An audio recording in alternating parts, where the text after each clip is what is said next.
या विद्यालयाच्या निरोप समारंभाच्या निमित्ताने मला प्रमुख पाहुणे म्हणून आमंत्रित केलं, याबद्दल आपल्या विद्यालयाचे मुख्याध्यापक आदरणीय येकड सर यांचा या ठिकाणी मी आभारी आहे। या निरोप समारंभाच्या निमित्ताने अनेक ठिकाणी प्रमुख पाहुणे म्हणून मी जात असतो आणि अनेक ठिकाणचे निरोप समारंभाचे कार्यक्रम सुद्धा मी पाहिलेले आहेत। अतिशय उत्तम नियोजन मला या ठिकाणी या विद्यार्थ्यांनी केलं असं वाटतंय। सर्व नियोजित विद्यार्थ्यांचे मी या ठिकाणी अभिनंदन करतो। भविष्यामध्ये सुद्धा आपल्याला बरेच काही गोष्टी करायच्या आहेत।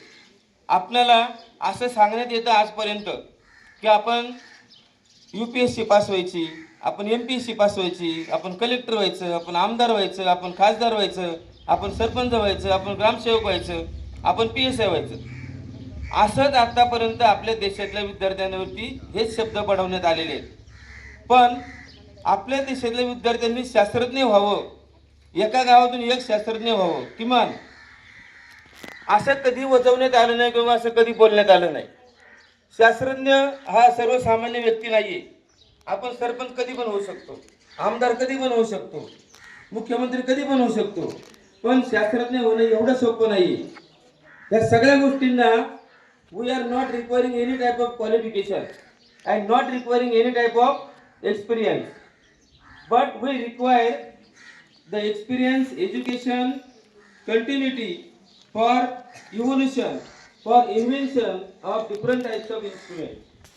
असे काही वस्तू निर्माण करायचे आपल्याला की ज्या कुठंच नाहीये पण त्याची गरज आहे। सध्या आपल्या विद्यार्थ्यांसमोर विज्ञानाचे अनेक प्रश्न आहेत, पर्यावरणाचे प्रश्न आहेत, ते आपल्याला सोडवायचे आणि शास्त्रज्ञ होण्याकरता काही फार मोठा काही त्रास घ्यावा लागतो किंवा फार मोठं शिकावं लागतं असे पण काही नाहीये। समस्या कोणती आहे, उपाय कोणता करायचा आहे, किती मुळापर्यंत जायचं, की काय नेमका प्रॉब्लेम आहे हा आपल्याला समजला पाहिजे। आपल्या समाजाच्या भरपूर समस्या आहेत, त्याच्यावर कोणी लक्ष द्यायला तयार नाहीये। त्या समस्यांमध्ये पर्यावरणाची समस्या, अनेक प्रश्न आपल्याला भेडसावत आहेत।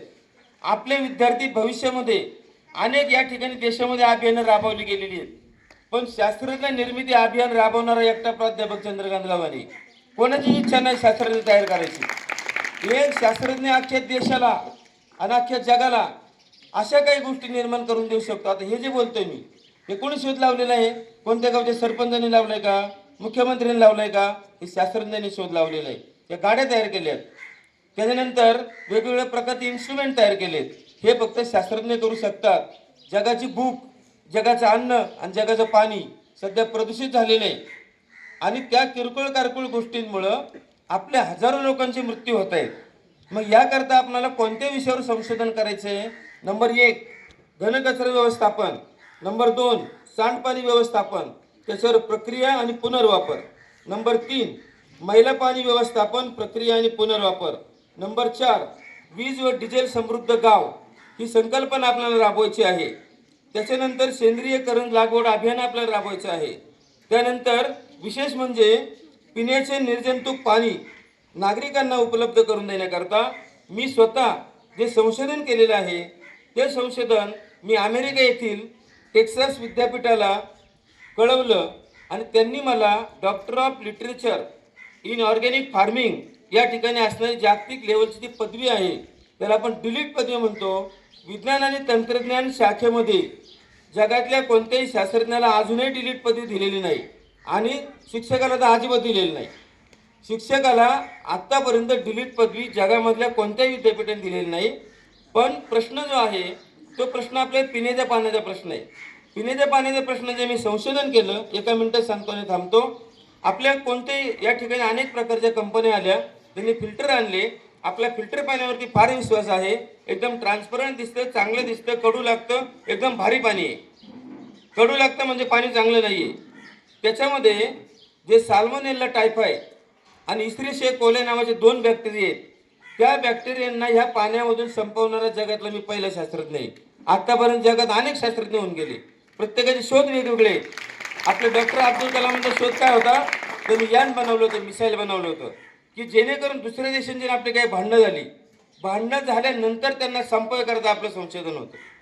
परंतु विशेष असं संशोधन त्यांनी केलेले डॉक्टर अब्दुल कलामांच्या नंतर भारतीय वंशज शास्त्रज्ञ म्हणून प्राध्यापक चंद्रकांत गव्हाणे यांचं नाव जगात घेतलं जाईल एवढी मला गॅरंटी आहे.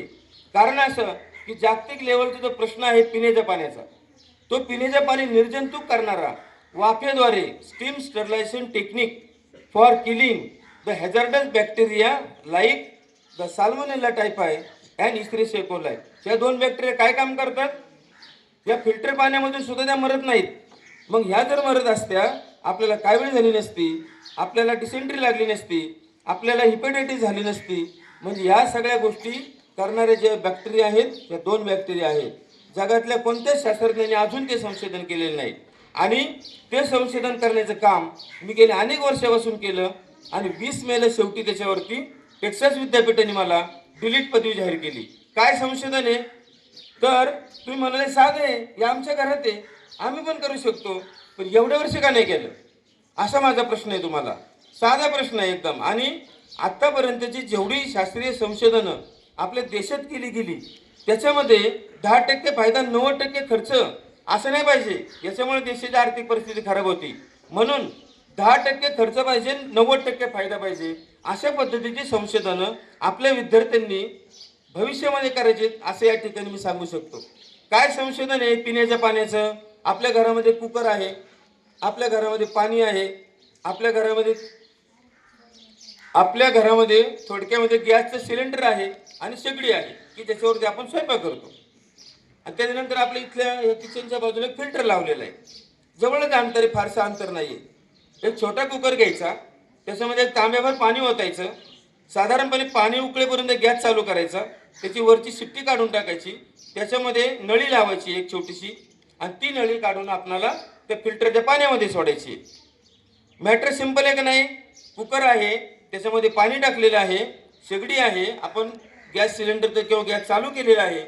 त्या छोट्या कुकरमध्ये एक तांब्या उकळायला किती वेळ लागतो? Minimum 5 minute.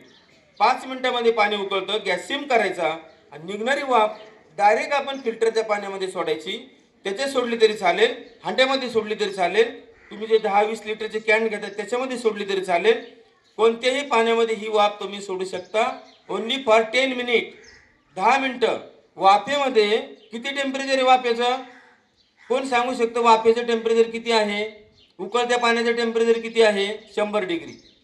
आलं लक्षात? पण जेव्हा वाफ तयार होते तेव्हा वाफेचं टेम्परेचर नियरली अबाउट 450 to 550 म्हणजे 450 ते 550 डिग्री सेंटीग्रेड एवढं वाफेचं तापमान असतं.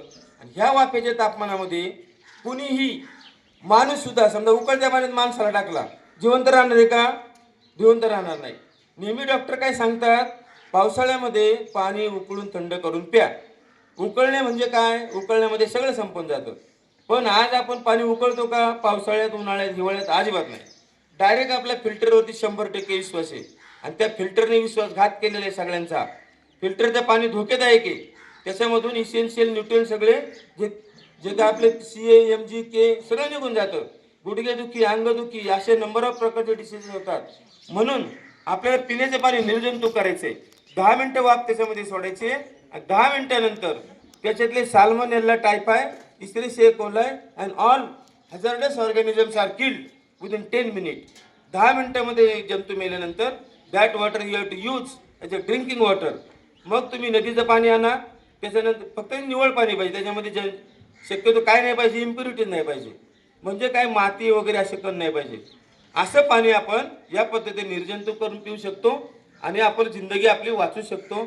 असं या ठिकाणी मी संशोधन केल्याबद्दल त्या विद्यापीठाने जी मला डिलीट पदवी दिली त्याच्याबद्दल त्या विद्यापीठाने मी आभारी आहे. आपले सायन्स आणि टेक्नॉलॉजी डिपार्टमेंट ऑफ इंडिया याच्यामध्ये व्हर्सिटी म्हणजे व्होकेशनल युनिव्हर्सिटी ही जी कुंडली हरियाणामध्ये आहे त्यांचा आणि ह्यांचा टायप आहे.